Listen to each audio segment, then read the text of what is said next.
Pregnant or planning? Get holistic support with 9 and Beyond, your trusted pregnancy companion.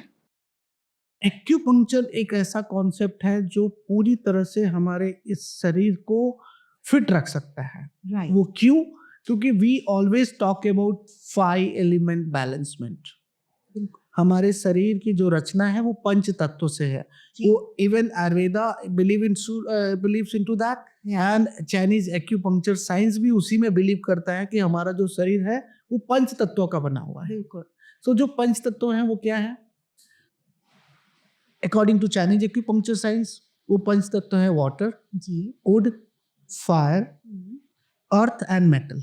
बिल्कुल, ये हमारा पंच तत्व है जो चाइनीज एक्यूपंक्चर साइंस से जुड़ा हुआ है। और जो हमारे शरीर के 10 मोस्ट वाइटल ऑर्गन्स हैं वो इसी पंच तत्वों से मिलके काम करते हैं। तो जब वो मैं आपको डिस्क्राइब करूंगा, जब हमारे उस पंच तत्वों में किसी भी प्रकार का इम्बैलेंसमेंट शुरू होता है तो उससे रिलेटेड हमको बीमारियां शुरू हो जाती है। सो एक्यूपंक्चर उस पंच तत्व को बैलेंस करता है। वो क्या है? Water is related to your kidney and bladder, urinary bladder we talk. बिल्कुल। उसके साथ वाटर से लकड़ी पैदा होती है। लकड़ी का जन्म कहाँ से हुआ? झाड़ का जन्म कहाँ से हुआ? पेड़ का जन्म कहाँ से हुआ? वो आपके पानी की उत्पत्ति के बाद हुई। सो वुड एलिमेंट हमारा लीवर है, गॉल ब्लैडर है जो कंस्ट्रक्शन करता है। उसके बाद जब ये लकड़ी सूखी, सिंपल सा है, पंचतत्वों की उत्पत्ति यहीं से शुरू हुई। जब ये लकड़ी सूखी, जब फ्रिक्शन हुआ तो फायर जन्म लेता है। सो लकड़ी जली तो फायर में क्या आता है? हार्ट और स्मॉल इंटेस्टाइन आता है जो आपको डाइजेस्टिव सिस्टम को इम्प्रूव करता है, खाने को पचाता है।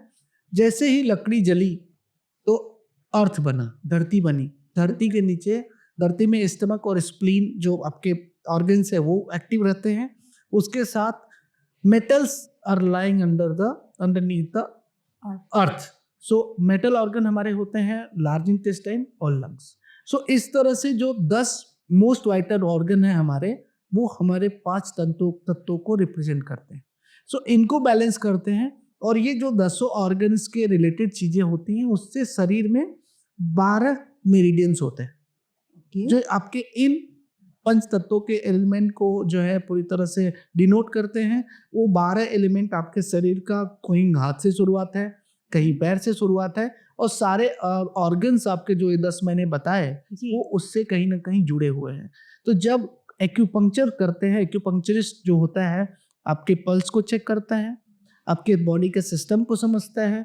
ऑफ कोर्स आप मेडिकली भी सारी रिपोर्ट्स लेके आते हो, लेकिन जब हम पंचतत्व चेक करते हैं तो पहले हमको समझता है कि ये ऑर्गन आज ज़्यादा फंक्शन कर रहे हैं, ये ऑर्गन कम फंक्शन कर रहे हैं, जिसकी वजह से उससे रिलेटेड बीमारियां होती हैं। तो एक्यूपंक्चर एक ऐसी टेक्निक है कि बढ़ाया भी जा सकता है एनर्जी को और कम भी किया जा सकता है। जैसे कि किसी की बॉडी में बहुत एक्सेसिव हीट बढ़ गया, मतलब जो फायर का फंक्शन है, फायर एलिमेंट है बॉडी में बहुत ज़्यादा बढ़ गया, तो क्या होगा? उससे उसकी बॉडी में वाटर एलिमेंट कम होते जाएंगे। जैसे ही वाटर एलिमेंट कम होगा तो उसके बोन से रिलेटेड डिसऑर्डर्स होने लगेंगे, लॉट्स ऑफ डिजेनरेशन होने लगेगा, हेयर फॉल होगा। क्यों? क्योंकि शरीर में हाइड्रेशन कम हो रहा है। तो जब एक्यूपंक्चर प्रैक्टिस करते हो आप, तो आपको पता है कि फायर को किस तरह से कम करना है और सेम टाइम वाटर को कैसे बढ़ाना है। सो एक्यूपंक्चर एक कंप्लीट चिकित्सा है, बहुत ही व्यवस्थित चिकित्सा है, जिससे लोगों को बहुत सारी चीज़ों को आप समझ के ठीक कर सकते हैं। उसके बाद उससे रिलेटेड डाइट प्रिस्क्राइब कर सकते हैं, क्या खाना है, क्या नहीं खाना है, क्या छोड़ना है, उस तरह की चीज़ें आपको बताई जाती हैं। सो एक्यूपंक्चर की जो नीडल है वो यही काम करती है कि जहाँ पे भी इलेक्ट्रिकल रेजिस्टेंस कम हो जाता है वो एक्यूपंक्चर पॉइंट को बैलेंस करने का काम प्लस है। सो मेरिडियंस की जो व्यवस्था है, 12 मेरिडियन जो पूरी बॉडी में, प्लस 2 आगे से और एक पीछे से, एक मेरिडियन आगे और एक मेरिडियन पीछे, दोनों मिलके 14 मेरिडियंस हैं। बाकी अभी बहुत सारी खोज हो रही है इसके ऊपर, बहुत सारे और चीज़ें न्यू आती जाती हैं। तो उसके हिसाब से जब हम प्रैक्टिस करते हैं तो हमको एक प्लान बना के जो ट्रीटमेंट करते हैं उस तरह से हमको रिजल्ट आते हैं।